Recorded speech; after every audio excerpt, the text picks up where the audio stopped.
Hey, hello, and welcome to the Event Marketers Toolbox. I'm Chris Dunn. I'm with Blue Hive Exhibits. Got a couple friends with me here today.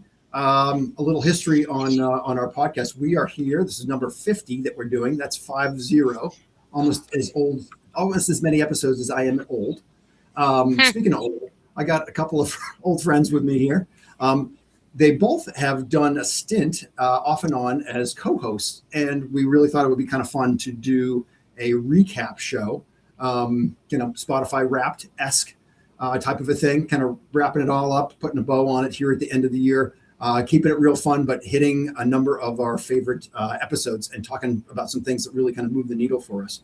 So joining us here, we've got Dana Esposito, who is my co-worker and co-host. Hey, Dana, how are you? Good. How you guys doing? We're doing great. Excited for the last one in a good way. Absolutely. This will be fun. Thank you so much. I mean, I guess that you probably each done about 20 episodes apiece, roughly speaking. We all know that we started the first, I think, 8 or 10 episodes with another young woman, Caitlin Carey, who was unable to kind of continue with it. And you guys jumped in, saved my bacon, and I think made for a really interesting show because we had a lot of different aspects. In addition to Dana, we've also got our good friend, Brendon Hamlin of Hamlin Creative. Hey, Brendon. Hi. Thank you. Thanks, Chris. Great to see you both, you too, Dana. And yeah, it's awesome to be here. And I went back and looked. It's actually, for me, including this episode, would be 15 episodes. So, okay. But had you asked me or said to me at the beginning of the year that I was going to be 15 times on a podcast, I would be like, well, that's not happening. No way. I was same thing. I'm like, no. Right. You need a mentality of abundance, and I guess that's sometimes things just fall in your lap. Right. Yeah, I'm a podcast watcher. I am not a podcast person. Well, but you are a podcast host. You are a podcast personality. I'd rather be like in the witness protection program where you just never see me. Very well known in the exhibit industry as one of the top designers in the country, and certainly been great to have you guys, both of you, with us. We usually kind of formally do a whole bunch of stuff. We got a lot of things to cover. As you can imagine, 49 other episodes other than this yielded us many, many great conversations, a lot of great learning, a lot of great ideas that we shared, and we're going to do our best to kind of do a cool recap. So this is a live show. If you're out there in the audience, let us know that you're watching and or listening. If you want to drop a question in, we'll try to work it in. We're going to go back and hit some of our favorite episodes, talk a little bit about what really kind of moved the needle for us on that. And then just before we kind of officially dive in, I want to give props to the agency that's running this show. They are called Fist Bump, and our favorite producer, Juana, is behind the scenes. And she's going to be helping us pull up the clips and keep us between the sticks so that we don't go, an hour and a half, as a for instance, because we certainly could. So, yes, Juana is awesome. She makes us look good. She's amazing. We are her monkeys, and she is our handler. Right. Even though she's like a third of the age of Brendon and I, she brings the goods every time, and we so much appreciate her. So thank you, Juana. Yes, cheers to you. So listen, I got lots of pages of things to talk about. So we're gonna kind of jump in. This is a rewind and react and take a look at this. So first of all, we have some things bucketed here again with Juana's help. She's kind of helped us sort through some things, and we're going to take a look at a couple of things. So people, culture, leadership. Right. We got a couple of folks who kind of talked on that. The first person we're going to pull up is Liz Lathan. And she runs Club Ichi. She's amazing. She was really gracious to come on when we were pretty new. She did an episode number 9 with us, shared some amazing things. So let's pull up Liz's clip. We're going to listen to it for a little bit, and then we're going to add some thoughts. So I told you my 5 S's of building community. I want to give you my 5 C's to community. Okay, we're going to do 5. Yep, I like these letters because I'm very visual and I can kind of see it all. So when you're designing your events, I think it's important that you take these into account, and they are care, collaborate, co-create, converse, and connect. So right. Let's jump in there. Now we get the 5 C's out, because that would have been the question is we're gonna cut her off, and then what are those 5 C's? I don't really remember all, because that was literally in February. But that was, and neither of you guys were on that episode. but Brendon, I know that you are a member of Club Ichi, so you're familiar with Liz. She's very prolific and prominent on LinkedIn. She puts a lot of content out there. She has built an amazing community. And I often refer to kind of what we're trying to build here as a community as well. It's obviously different, but we're trying to create, just these conversations. Here, people related in many different ways to the event world that we all kind of love and live and work in.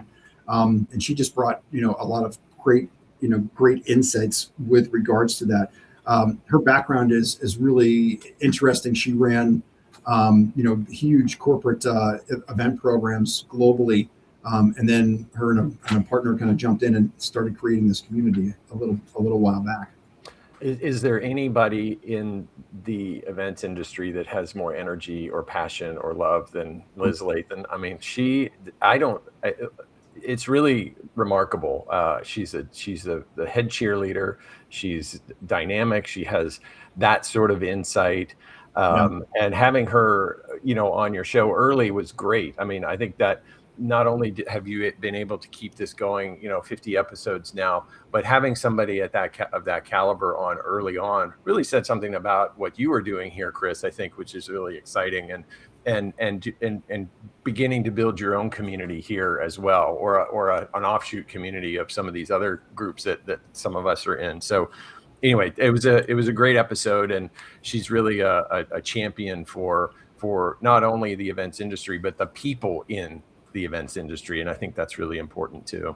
Yeah. She's got a great personality and a lot of experience. So for anybody, watching, definitely, if you haven't already followed or joined Club Ichi, we definitely recommend it because not only is she talking about, what you can do great for your clients, she's also talking about, like Brendon saying, about us as industry professionals staying connected, because we have to be in a state of constant continuing education for ourselves. And at this point, it's everything that we have to go out and seek, or at least put ourselves in a place where we can get cross-pollinated, even like this podcast here. So definitely, find your tribe or tribes to continually always get peppered with that information so that you can bring the best to your clients and be a subject matter expert. That's really it's up to the minute, because stuff changes so fast. Yeah. So to answer your question, is there anybody with as much energy as her? It's yes. Nicole, her partner, she's like Energizer Bunny. So I feel like Liz really brings the business acumen. Nicole is a personality. She's bigger than life.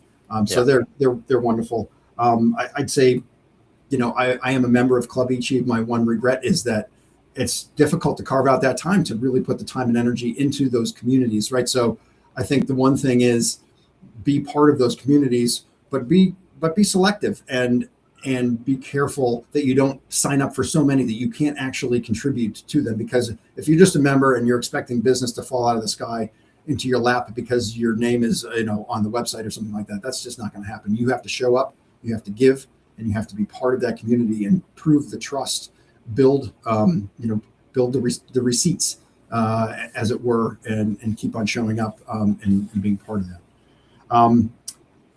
Episode number 31. So switching over, Dana, this is a little bit more kind of in your and I's world.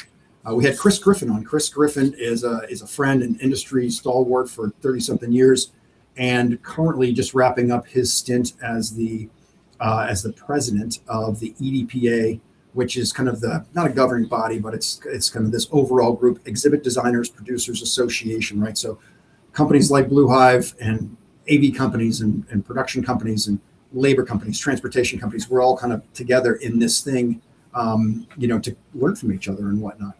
So Juana, please pull up Chris's quote. We'll take a quick listen to what he was talking about. May or may not be aware that since the recovery of pandemic, 1 in 3 people that work in this industry are now new to the industry. 1 in 3. So we have a need for material to, not just train them up and coach them up. Maybe it's just tools like this podcast to help onboard them. If you're coming from an ad agency, but not from the face-to-face event world, man, you go through your library of Toolbox episodes. Let me tell you something. They're going to learn an awful lot about this industry. I think since I'd say that's a great plug from Mr. Griffin, president of the Yeah. plugging our. plugging So, our Toolbox. so a few years back, EDPA changed their name from Exhibit Designers and Producers Association to Experiential Designers and Oh, Producers there you Association. go. Yeah, and so it really is. It's not necessarily an organization for like our clients. It's really all of us competitors, vendors, partners who get together and we always say like, oh, we put our swords down and we gather to really protect the future of the industry, to look out for clients' best interests, a lot of education. And to his point, he was talking about how our industry workforce is really decimated, post COVID. And we're still coming back from that because so many people also either retired, they used it as I'm so close to retirement, might as well. Or we do have a lot of new talent, which is great. And we're always looking for more talent. But some of the newer talent, maybe they can't do things quite as fast or they don't have this huge foundation of experience. So we have the bodies, but maybe like on show site, the labor might take a little longer than it did before because some of these people are still learning. So the EDPA is a great organization. It's a nonprofit organization. They have EDPA access it's usually like the first week of December. I'm on the board of directors. They have regional chapters. So if you are an exhibit house, you are a provider, a partner, a vendor, whatever you want to call yourself, if you want to become part of the regional chapter, I highly recommend it. It's a great way to network. It's a great way if you're passionate about the industry. Like if you're a lifer, like I knew pretty early on, I was all in, then get involved.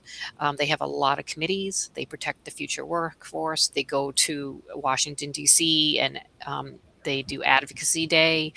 Basically, DC didn't really know about the trade show industry. They lumped us in with like hospitality. And in the trade show industry, actually really an event industry, trade show and events, right? It helps power and sustain cities. They forget about that, but they know us now very well. They say we are the most well represented industry they have on Advocacy Day. And that's because of all of the work with the EDPA, which was spearheaded by Chris Griffin. So he's extremely charismatic, extremely intelligent, and just a really all around great person for our industry. That's a pretty large vote of confidence to go from we have no idea who you are, we're lumping you in with everything related to hotels and restaurants and so forth, to we know who you are now. Because to the point they literally say, oh, we know, yes, because there's billions of dollars of industry that flows and money for cities and companies and people, right? There's millions of people involved in the industry, but for the most part, we're small companies, right? It's an industry made up of small companies. Yeah. And so if you are a provider, if you're someone like Blue Hive, if you're a partner vendor, whatever, you provide carpet, whatever it is, transportation, go to the EDPA website. There's a lot of great resources there, a lot of education, and become a member. And it's a really great resource. Yeah. I just mentioned that we're all kind of small companies. Blue Hive, somewhere in the middle. I would say we're kind of mid-range when you look at. I would say we're more mid. Yeah. Yeah, exactly. So we're about 100 people or so, and some of the things that Liz and then Chris were talking about were kind of culture, right? And Chris's point was like if 1/3 of that workforce is brand new, the culture is going to flip. It's going to have to adapt and have to change. One of the other episodes that we had actually very recently, just last week, Katie Wangenroth, who is a solopreneur. Brendon, you really identified with her because you guys are really kind of building the same type of company, very much providing wonderful services and expertise into really the same thing we're talking about, but doing it in a different way. You want to talk to that a little bit about Katie's combo? Yeah, no, she was great. It's great to have her on and have her share her perspective. And one of the things that she and I are structured similarly as sort of solopreneurs, or you have your main kind of core team, but a lot of it's project based. And kind of some people might not look at that as a benefit, but the way she positioned it is that when she's building her team for a project, she's bringing the best of the best is who she brings in. So you're always getting an A team, even though it's not a payroll on, full-time team with her, and that's the way I'm structured as well. So I look at the project, I figure out what the needs are, and then I pull together an A team for that project. So from a client's perspective, they're always getting the very best of the best, even though the structure may be a single solopreneur kind of situation. So I thought that was really great, and it's a kind of a perspective I haven't really thought about before. Was glad that she brought that up and shared that with us. Yeah. And you know what? One of the things that resonated with me, although I am not a young woman with young kids, I'm actually an old man with old kids, despite what you see behind me, is that she's building this thing, which she's really crafting to work around her family life, which I thought was cool. And we know here at Blue Hive that the bulk of our clients are women, and depending on age and level and so forth, there's an awful lot of women who are starting young families. And it was really kind of cool to see, like, there are a lot of options out there. There's so many different ways to use your skill set, your expertise that you maybe have built up over 10 or 12 or 15 years in the corporate world, and take that and push that into an entrepreneurial endeavor without leaving, this event industry that is somehow all in our veins and in our hearts. So it was kind of cool to kind of see that.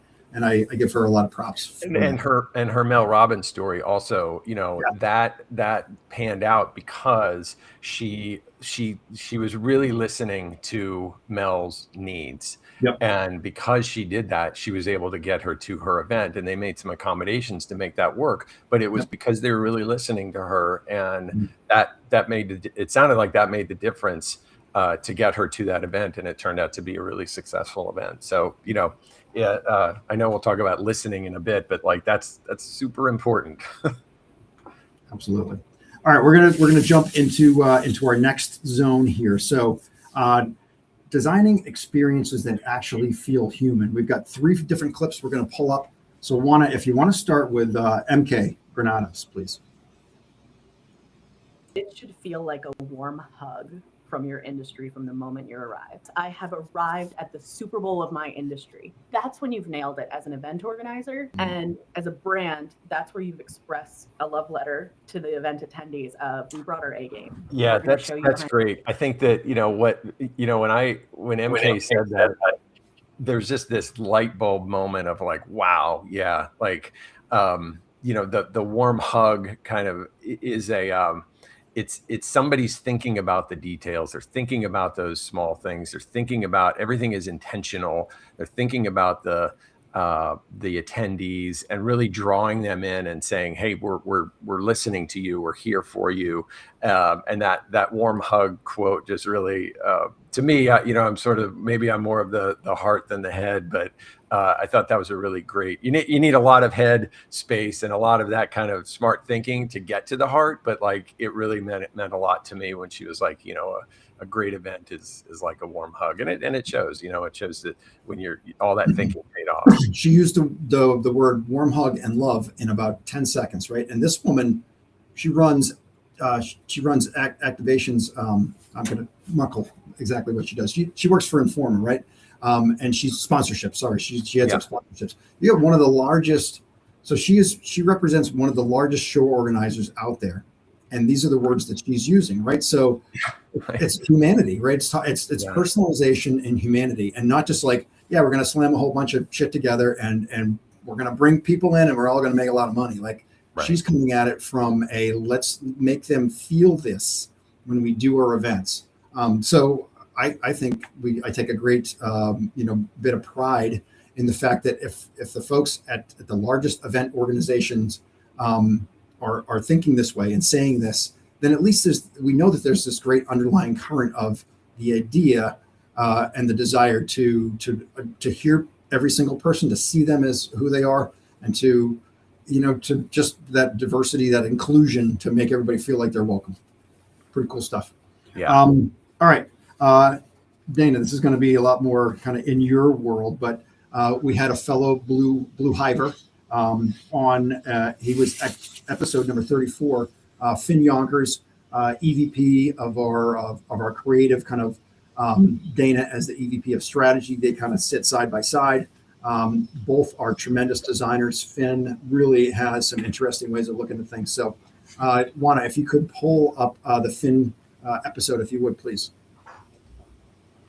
People like beautiful things. People like curves. They don't like square edges. So a big part of, I think, design is finding what that brand DNA is. What is that brand? They're all there at the same trade show. They're all doing the same thing. They're essentially selling very much the same thing. May have different taglines, but what is the real difference? And to that, you really have to explore and figure out what that value statement is. Sometimes the client will provide that for you, but sometimes you have to look at the competitive landscape. You really have to understand. So some of my favorite parts, and I love working with Finn. I've worked with him at a couple companies now. I'm always learning stuff from him, kind of like that automatic, like I said, continuous education. You can always be upping your game. And even like when clients come to you saying, hey, we have an event, we have a trade show, and sometimes they automatically start talking about some of the functional needs. All that stuff is necessary, has to happen. But what I would just ask people to remember is some of the things that he was saying about like your brand DNA, and it really stopping to think about who you're, not just the whole audience at the show, but at that audience at the show, who you're specifically trying to talk to. Like who's your best, who's your most target audience, right? Who are they? What's their demographic? Like start thinking some of those really abstract things before you start saying, this is exactly how much I have to spend. This is exactly our size. This is exactly how many demo stations. Like just stop for a second, have that. That's all necessary. Have that conversation, have that list, have that conversation before you get on a call with your creatives, but make sure you also have an internal conversation about those things that that someone like Finn is asking, because it's going to up the end result for what you're having your event be. Kind of like Brendon was just talking about, like someone walks into the event and they feel like it's been done with care and love and they feel like they belong. Think of if it's a trade show exhibit, think of it the exact same way. Think of it that if your exact audience member that you're targeting would walk by your exhibit, they're not going to walk by it. They're instantly going to go, oh, it's like a moth to a flame. What is it about your exhibit, your message, your activity, your interactive, your giveaway, everything, even your pre-show, like beyond your booth, before they even get there? Have you already started communicating with them?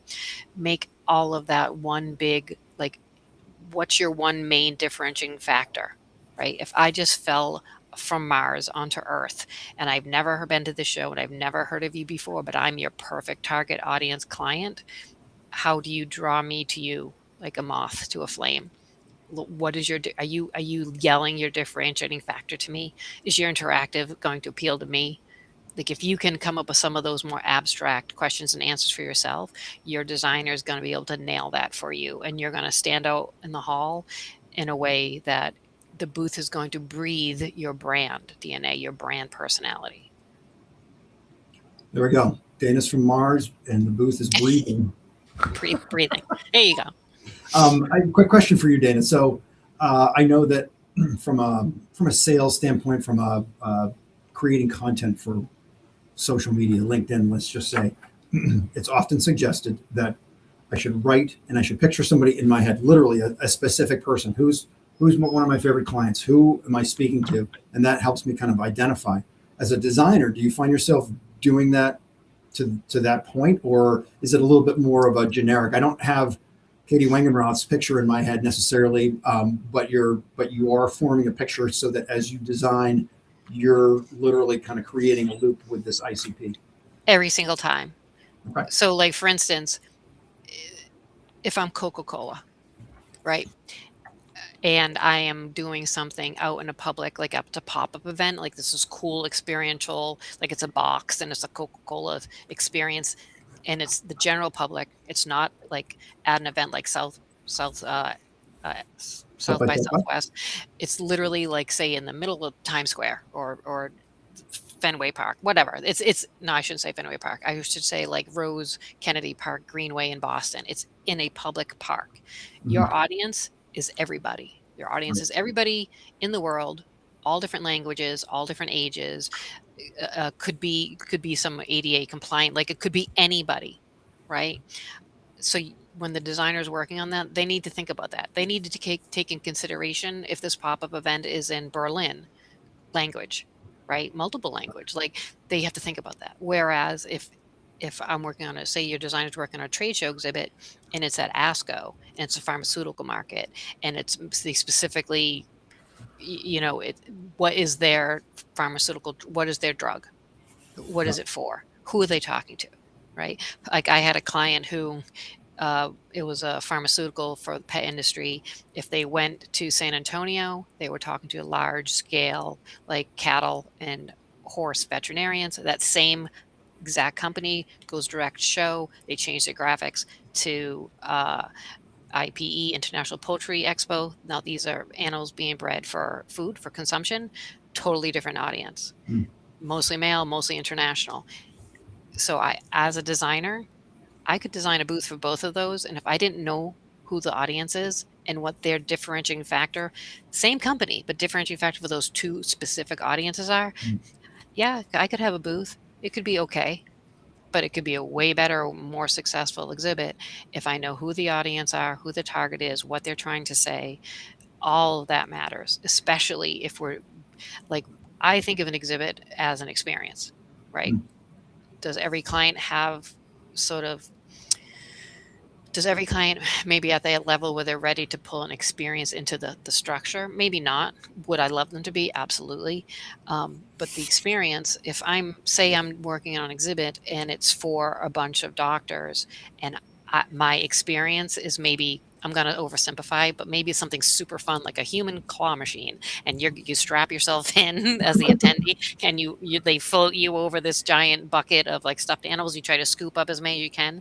Doctors are not likely going to do that. At least most of them are not, because they're just not gregarious enough. But if I was going to like a show where the audience was mostly nurses tend to be fun. They're very gregarious. I can totally see a lot of that audience being like, "Yep, I'm up next." There's actually a line. There's a line. Strap me in. Right? They're taking pictures. They're posting it. So yeah, know your audience and gear your exhibit, your messaging, your interactivity, whether it's technical interactivity or whether it's a tactile, hands-on activity. Gear it towards them, because then they'll also feel that love and that hug, and they'll want to be connected to you, because you always want to work with someone who you feel like, oh, they get me. Yeah. Even if you're talking about you need to listen to them. Awesome. Well, and I love how we kind of wove a whole bunch of different people together in that. And while we're in this zone here, we had a guest named Emily Dilbeck. She was on episode number 38. Juana, can you pull up Emily? If you're capturing this stuff after spending all of this money and investing in this event, you can then be sharing that out or leading up to your next event, if it's a multi-stage or next year, whatever it is, there's a lot of opportunities there. So I see this as a secondary way to just kind of continuing that brand message and pushing that out. Yeah, I agree. So, and I think that this is really kind of falls into, Brendon's wheelhouse and his love. The conversation as a whole with Emily was great. Really the theme or the overarching idea that she kind of came to the table was creating micro events. And she kind of used the idea of the backyard party feel, right? Friendly, casual, comfortable. But we talked a lot about, that content creation. And I know that she's got a great quote at the end of the clip, and we're not necessarily going to play that out. But Brendon, I know it really resonated with you. So why don't you talk, I guess, a little bit more about some of those memories? Yeah. I mean, I again, like, it sounds repetitive, but like all of these guests were so amazing. And Emily was great. And she talked about these, as you say, bolt-on or sidecar events, these things where you could really have more, intimate conversations or connect more directly with people because they're smaller. And it just provides a different opportunity compared to the big trade show floor or the big conference and I think that really opened up a lot of ideas. But what she did say at the end was, if you're not capturing content with these events, you're wasting your money.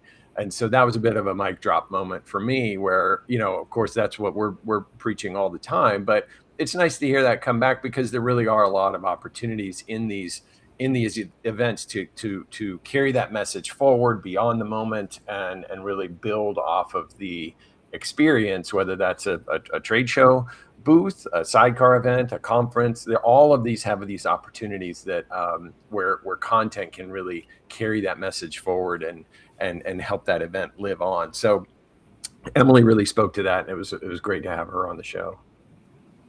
Yeah, it's interesting. So, I mean, doing 15 plus shows with you, and then conversation with Emily. Obviously, we talked to Tyson, who was a Blue Hive guy. You know, it's made me certainly think more in depth with regards to that content creation when we're talking to our clients.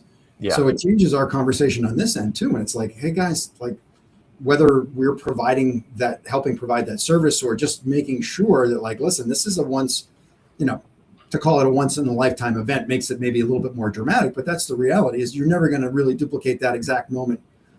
Even if it's the same, you know, trade show floor a couple of days in a row, you know, every single moment is kind of unto itself. So the importance of capturing that and being able to kind of leverage and utilize that content for all sorts of things for not only that show, but also the following shows. That was a theme that showed up many, many times. Yeah. And just like what Dana was saying, you know, when you put all of, when you understand the attendee or the, you know, who you're trying to attract, and you put all of that effort in to really make sure that the design is geared towards that person. It's the same with us. Like we're trying to create opportunities to build content, not just document what happened, but really create content that's on message, that can carry forward the moment, can be brand focused, can really be smart. It's like smart content, not just that we did it.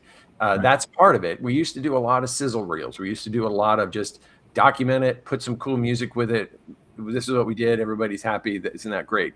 Now it's really, well, what can we do inside that space that is additive to it and helps the marketing effort, you know, move forward. So it's really, I think where people are starting to see the opportunities there a lot more. So it's exciting. Yeah. You know, we're going to kind of jump into our next bucket, engagement, relationships, showing up authentically.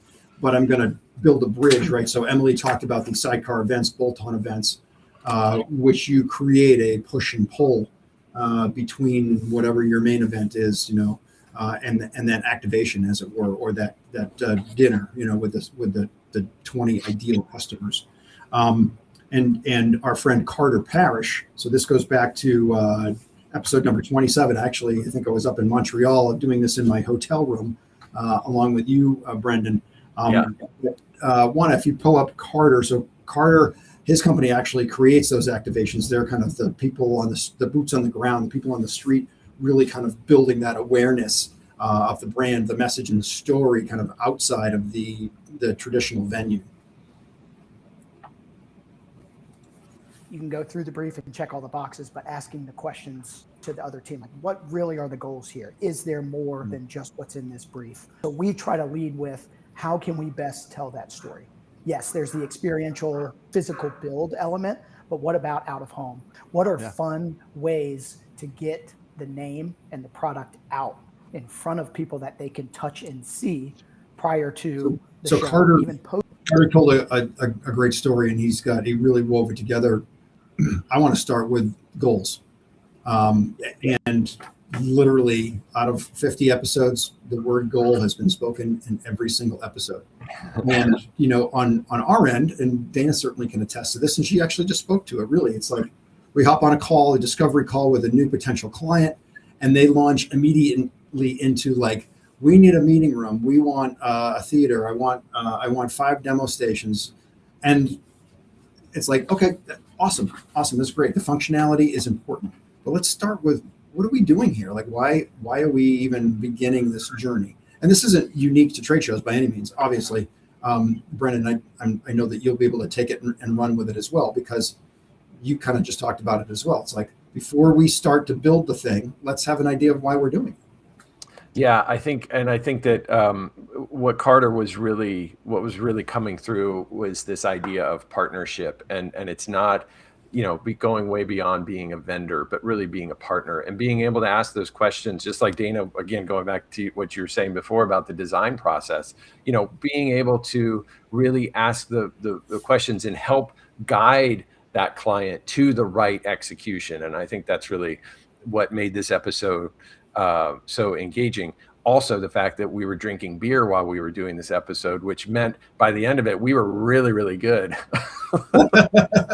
That's right. That was actually the July 4th episode. Yeah, right.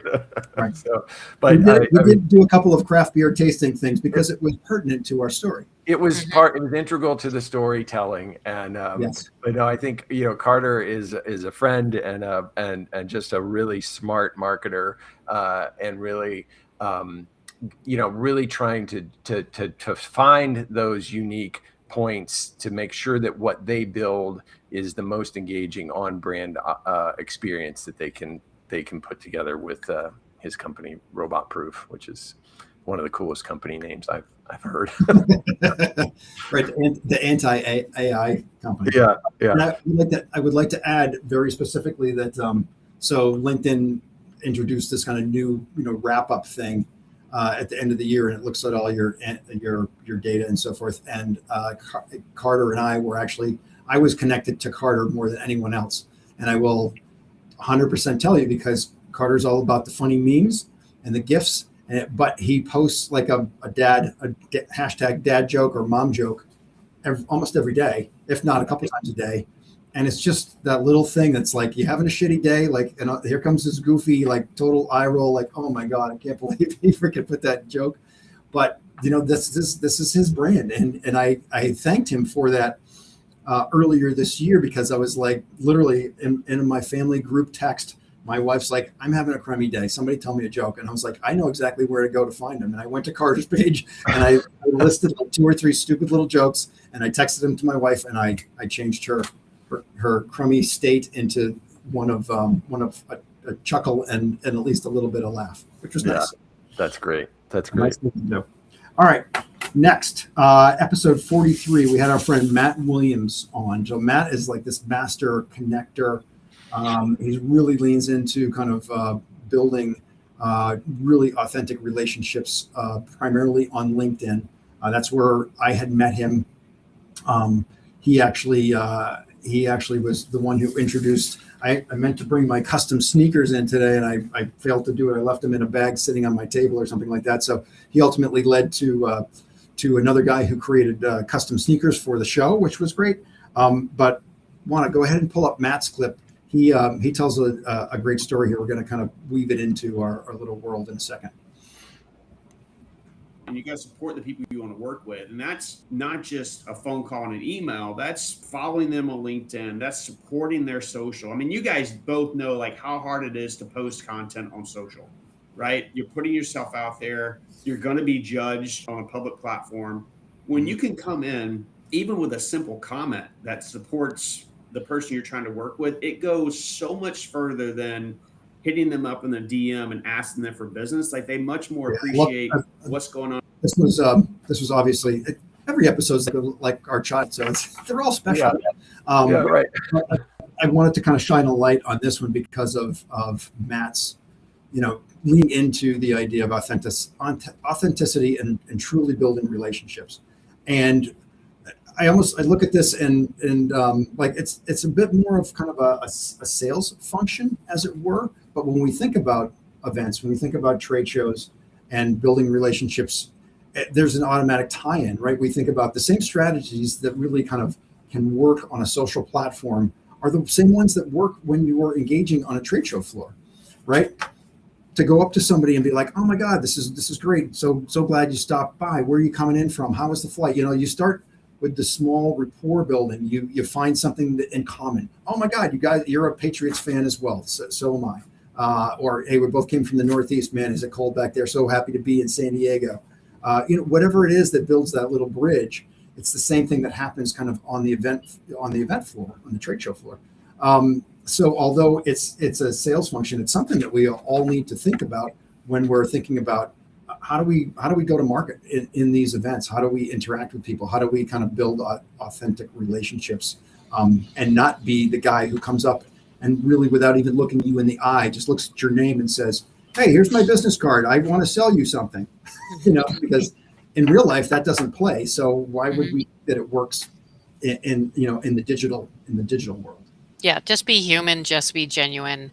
It's like the difference between running into someone at a store. You're just out doing your own thing, and you bump into someone, and you get along with them so well, just like kibitzing about something completely mundane or a joke, and then before you know it, you guys end up dating. Versus a dating app where you're like actually out there trying to like sell yourself, and no one wants to be sold anything ever. In at a car lot, at a furniture store, or in real life, and there's nothing more impactful than relationships. And if you're just genuine in yourself and friendly, you are going to find people who you want to work with and who actually want to work with you for what you bring to the table. Because just because you have a service or a product that you can sell to someone, it doesn't mean you're the right match. We've had clients approach us even, and we're like, we'd love to work with you, but we don't feel like we're the right fit for you. But we know this such and such, or we will refer you. Like, we'll still help them, of course, right? We want to be good humans, and we support the industry. So I think that comes across a lot when you're meeting people, especially now where there's so much, there's so much social. There's the internet. There's everything. You're bombarded with information all the time, 24/7. When you can meet someone especially on the show floor or at an event, and you can just have a conversation with somebody. No one wants anything, just have a conversation. That's, especially with AI, at some point we're going to be like, the only way I know if anything's real is if I actually go to this event in person. Because then I'll know it's real, because I'm standing We're there. damn close to that already, unfortunately. I'm there, right? Yeah. It's kind of a lot of this, if you think about it, goes back to kind of fundamentals. And what is the I don't know sales jargon so much, but people buy from people they know, like, and trust, I think is Like and trust, yeah. Yeah. So like, and how do you do that? You don't do it with a business card and a slick deck. Pitch deck. You do that by, just like you're saying, Dana, having a conversation, getting to know somebody, the whole person, not just your capabilities. So I thought Matt really brought a lot of that into that conversation. It was really great to meet him and get that reminder. And I am not a salesperson. I mean, as a creative, as a professional, I am an extension of the sales team. Yeah. I'm here to help and serve clients. But as a human, I am awful. Like, I do not want to be, even if I sniff that someone's trying to sell, like, I'm a salesperson's worst nightmare. Sorry, Chris. That's okay. I actually was told by a car dealership lot one time, because I went there looking for a truck. Quick story. Went there looking for a truck. Actually, it was like a Blazer. I was looking for a used Blazer. I was younger. Back when I had a really big chip on my shoulder. I had like little man syndrome, pretty bad. I had a lot of pent up anger. But anyway, I was out there, and I was with my college roommate and my former college roommate, and I was looking for a Blazer, and this young salesman's like, well, come over here. And I'm thinking, oh, he's going to show me their used Blazers. And he brings me up to a little Geo, and it was Pepto-Bismol pink. You'll never even see me wearing pink. Okay, you'll never even see it on me. You're not that kind of girly girl. And I launched into him with what, because I'm a girl, you think I want the pink car? Like, I said some things to him like I can't say here. Quite colorful. And I was not swearing at him. I was never once mean to him, but I was like super snarky, like jokey, to the point where he went, do you practice this? And he walked away. I'm like, well, because you didn't listen. You didn't listen. And then you tried to sell me. You tried to sell me the exact opposite. I was looking for like a black Blazer. Like, I was wearing like work boots and jeans that day. Like, what are you doing? And you didn't want the pink Metro, right? Pink All right, Geo. Oh my God. So here's how Juana keeps us between the sticks, or she keeps me kind of moving in the right direction. She's like, Chris, you can see all of the comments, right? And I'm like, no, I hadn't clicked on. I'm like wondering why no one's commenting, but people are out there. Chris is new here.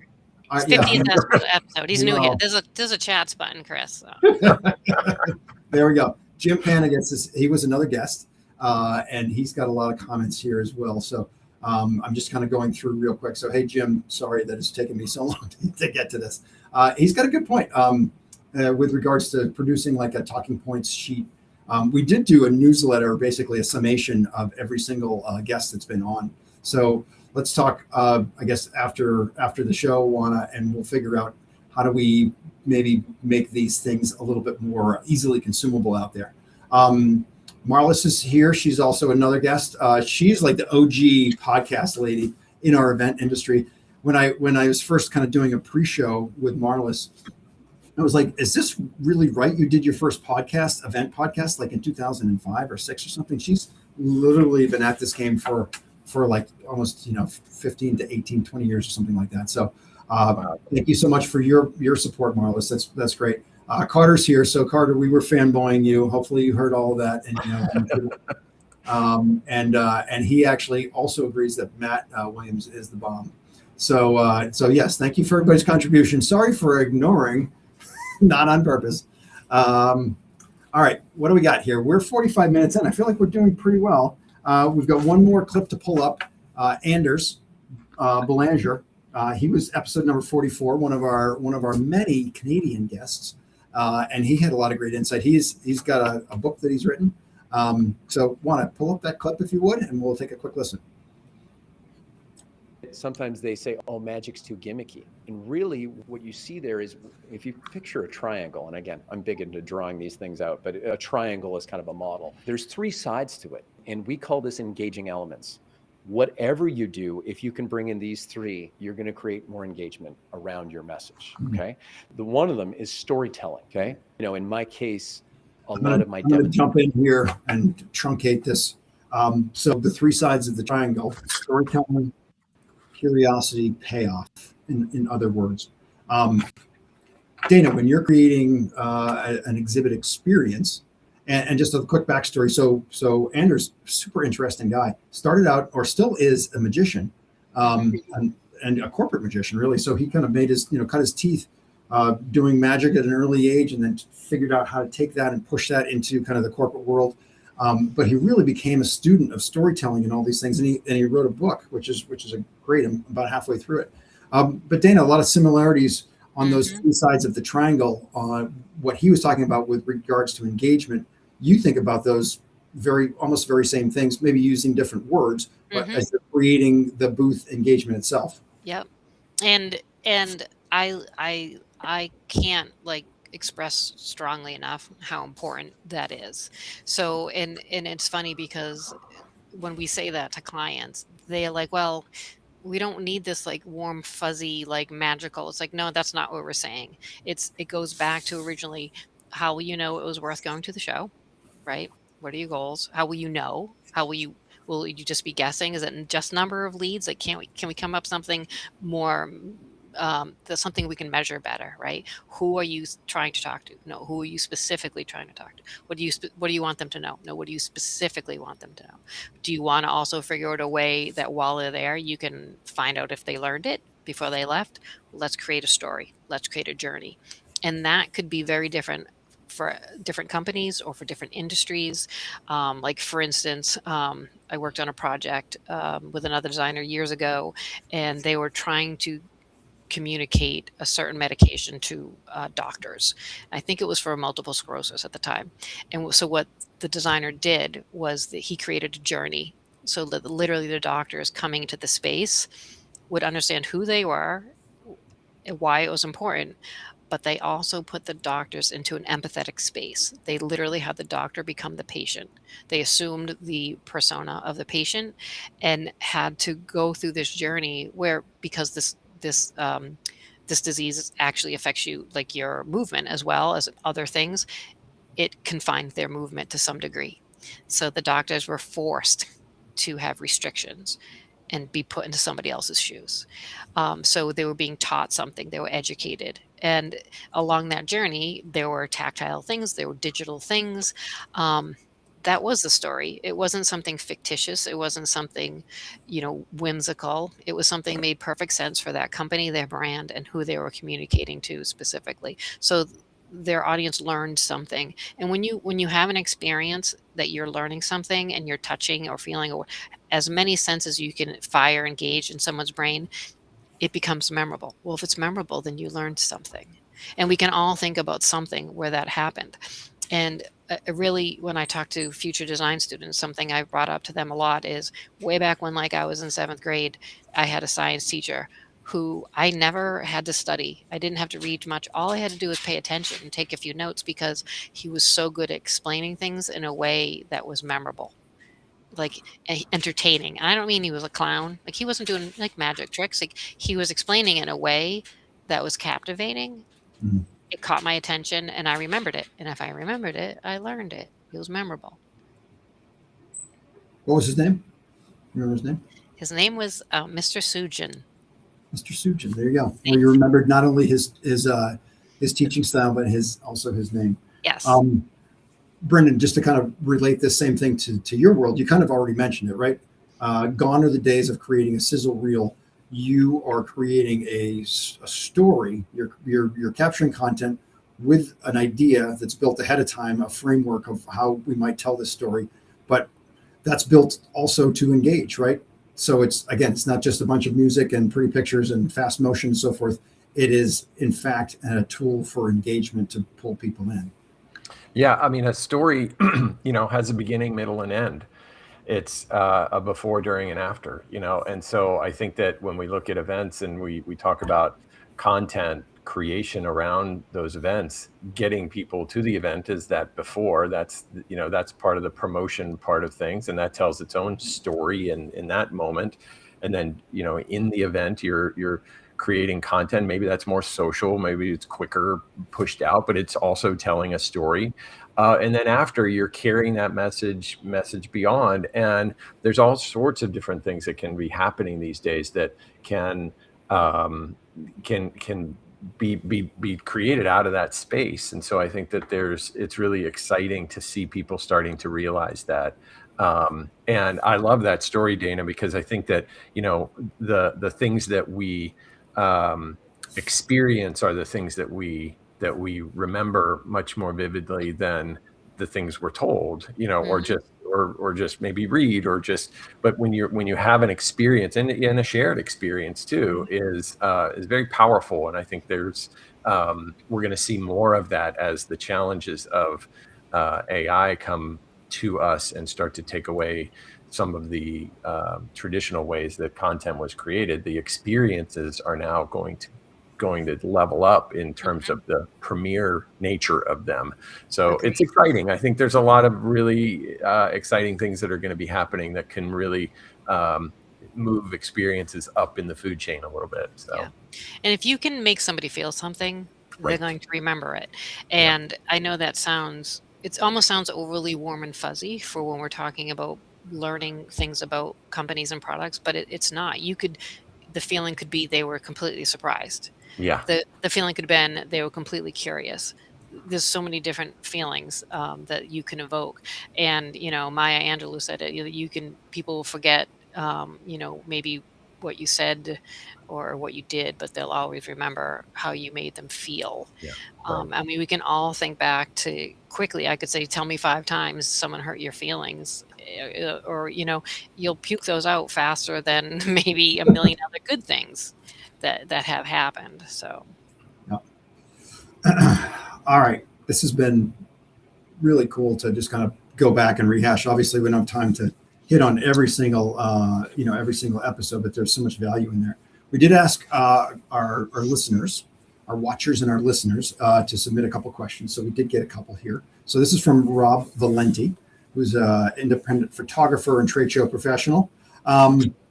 Are there any specific industry books or literature that you would recommend to someone who might be interested in our industry coming out of trade school or vocational school? So we talked about this a little bit in the green room.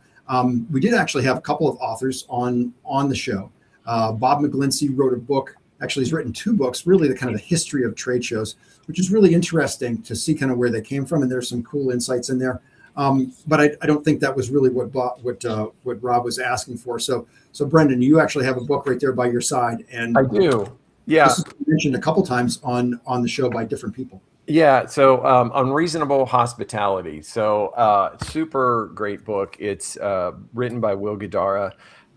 He's a restaurateur. And what's really interesting is how they shut the restaurant down and spent, I think, a couple weeks is what it was, or more than that, analyzing every single possible touch point that the restaurant had. And that was from making the reservation to going to the bathroom to how you order and how you get your bill, all of these things. And they came up with something like 700 different touch points. And I think so, whether it's events or whatever business you're in, there's a lot that you can learn by this, super deep dive that they went into to really become one of the premier restaurants in the world. And he tells a great story. And so it's definitely worth it. Yeah, that was a great book. Yeah, I listened to it on a podcast after it had been recommended, and I thought it was excellent. And I really feel like anyone who is new to our industry, who's already spent time in the hospitality industry, they often end up being really successful in an industry because they've already learned how to deal with anybody, all different types of people in the public, right? All different ages, demographics, personalities. They also are really good at reacting to crisis. Drinking from a fire hose, because that's kind of this industry. That's kind of what we do. There's a couple other books that I would recommend. One is, even if you're not a designer, Mitchell Mock, M-A-U-K. He has a book out, Mitchell Mock. He's been out for years, and his is really about thinking about design, not thinking about the structure a little bit differently. And like, for instance, one of his exhibits that he had done years ago, it was for an HR show. So it was human resources. And it was kind of like a large linear exhibit. It was taller than normal. And it was talking about how HR can literally be like what helps cultivate your talent and, and things growing. So there was kind of a little bit of a garden theme throughout, but some of the three-dimensional pieces of the exhibit were actually moving. And there was a giant kill switch, like Frankenstein, right? So part of the attendee experience was if you flip that off, if you shut off HR, essentially your whole company is shutting down, right? So it was such a simple bang someone over the head, punch them in the face with the message, right? So just a great example. And his design theory was always, keep it simple, stupid, KISS. Right. And I've always remembered that. So I would recommend his book. Larry Kulchwick. Last name is Kulchawik. He's written a book about global trade show marketing and strategy expert. And then there's one other book. I cannot think of it right this second. I'm looking in the chat. Marlis Arnold, guest and also author, Build a Better Trade Show Image. So she's reminding us about that book as well. So thank you, Marlis. So now that I'm actually seeing the chat, this is actually good. We've got lots of people. That's good stuff. Another question from Rob. In a quick summation, what's your proudest and most frantic moment on the road? And I'll go ahead and take this one. When shit goes sideways, which it almost always does, and it's almost always the technology. It's really like, the booth structure didn't work. Like, that's the simple stuff, right? It's usually the technology pieces. When we solve problems, when our clients see us working as hard as we possibly can, sometimes we can't solve them perfectly, but we can get them like, hey, I can't get this, but if I can do this, will this be good enough? When they see us doing that, when that show bell finally rings and the show opens and the people come in and the reps and everybody there, that's where I get a lot of juice, in my world, and just kind of seeing that launch, because there's so much. It's not just the 2 or 3 days of building the booth, it's the months of prep, the design, the build, the CAD, all of the meetings and the project management and all of that stuff that happens to lead up to that. It's like this weight is lifted off your shoulders.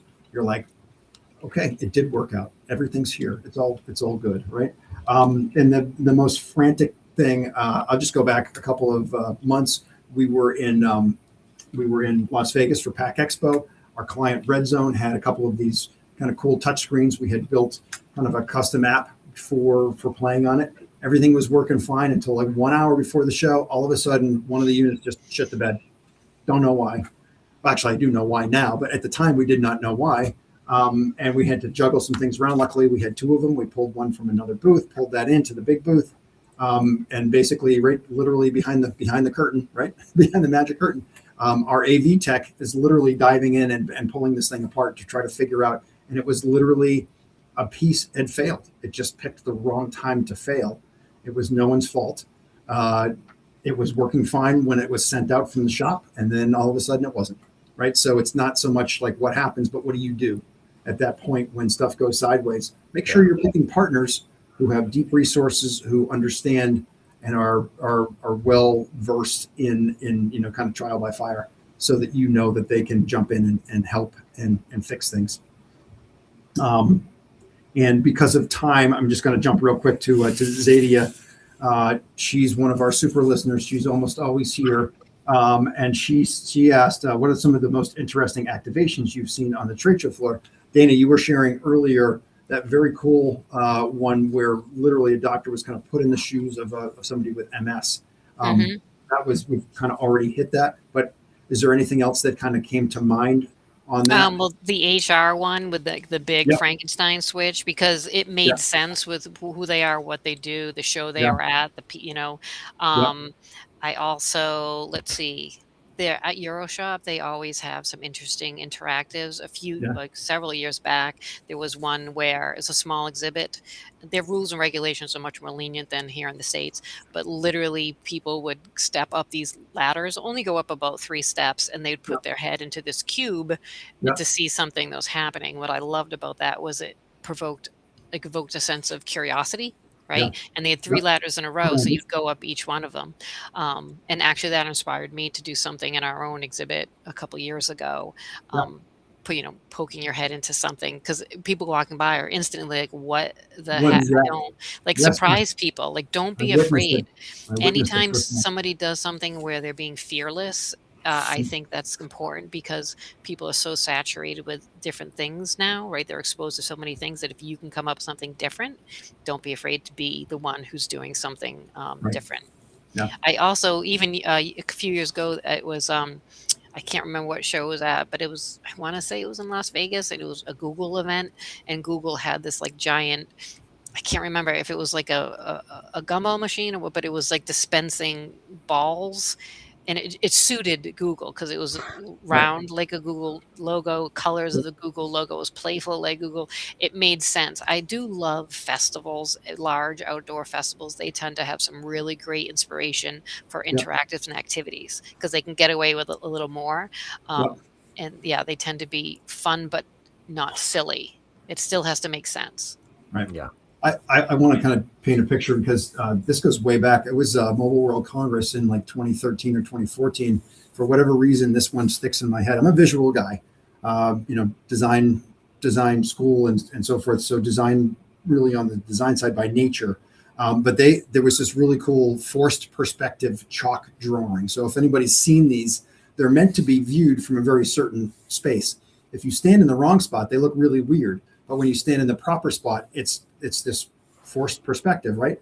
And you could put yourself in it and you stand there. So this was like a cavern. Like basically, it looked like you were going to fall, into a big hole, even though it was just a drawing on the floor.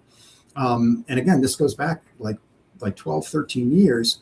But I stood in the proper spot, and then someone takes a picture with your camera. And for me, it's just like, that was just one of the coolest things. It was simple. There was no technology involved.